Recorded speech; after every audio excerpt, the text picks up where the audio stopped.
Today we're going to talk about investment and more specifically the investment in the residential real estate market. Switch financial advisor Nofo de Cushionist say that people should put 40 to 50% of their assets in real estate. The question that you're probably asking to yourself now is, okay, very well, but how much money I will get with this type of investment? To answer at this question, we have to take two things into account. The first one, it's the annual return, and the second, it's the annual profit. Let's start with the annual return, and we will take an example to understand better how it works. So to get your annual return, you have to divide your net annual return by the purchase price plus the acquisition costs. So we're gonna take an apartment at 200,000 euro and a rent of 1,000. Your net annual return will be 10,000 euro. Of course, I know there is 12 months in a year, but the thing is that you have to pay some taxes, you have some charges, so what you will really have in your pocket will be 10,000 euro. That you divide by the purchase price, 200,000, plus the acquisition cost. In Belgium, in Brussels, it is more or less 15%. So 10,000 divided by 230,000 and you arrive at 4.5% more or less. Now, let me draw your attention on the fact that as any market, the real estate market has to obey to certain rules. The most important rule is that the return that you will get will be in function of the time and the risk that you will take. The time. You can do short-term contracts from 1 year, 6 months, 1 month.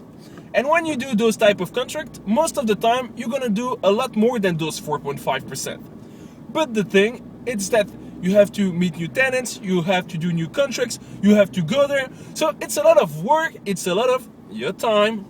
At the other end, you can say, well, I'm a busy guy or I'm a busy woman and I don't have time to deal with them. So you can let the company do all the work for you, but of course the company will ask you money to do the work and you will probably do less than those 4.5%. The risk. You can go to a risky area. And when you go to risky areas, you can do a lot more than those 4.5%. You can arrive at 6, 7, 8, 10, even more. But the thing is that when you go to a risky area, you have also risky tenants. Maybe they will not pay you, you can have to take a lawyer, you can have a long legal procedure. So my advice as a professional is that if you don't have experience or if you're not a professional, don't take something too risky because you can really lose a lot of money with this. You can also say, I'm gonna buy an apartment in a very nice neighborhood and you will probably have nice tenants who will pay you. But the thing is that you're gonna pay a lot for your apartment and the rent that you will have will not really be in function of the price that you paid for your apartment. So you can do more or less than those 4.5% depending on the time and the risk that you will take. The annual profit. That's a little bit complicated to talk about this because we cannot say exactly how much you will get. We don't know what will be the market next year. That's impossible. But what we can do is look on the past. Look over the 5, 10, 20, 30 years. And when we look at the graphics, we see that you can think that you will have 5% in each year.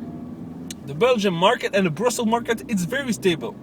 When we look at the graphics and we see in 2008 when markets like France, Spain, London or US were losing about 20 to 60% of their real estate market, we have only lose 10% and those 10% has been completely resorbed over the last year. So we think that you will continue to have those 5%. A thing would let us think also that we will continue to have those 5%. It's that Le Bureau Fédéral du Plan, so the Federal Bureau Office, told us that in 2020 we will have 150,000 people more here in Brussels. Very well, but we are not constructing enough building for those guys. So, in any market, when you have more requests and less offer, what happened? The price go up, and that's for sure. So 4.5% for your annual return, knowing that you can do more or less depending on the risk and the time that you will take. and 5% you can really think that you will have this. So you arrive at 9.5%. That's huge, that's a lot. And even if you are very cautious and you say, I'm gonna take a saving margin of 35%, you arrive at 6.1. That's a lot. That's really a lot. I'll let you have a look on your saving account, and I let also take your own conclusion. If you have questions about this topic, don't hesitate to call me. My cell phone number is 0471 094 078. I repeat, 0471 094 078. It was Abraham de Bettencourt, a real estate agent who really loves his job. Cheers!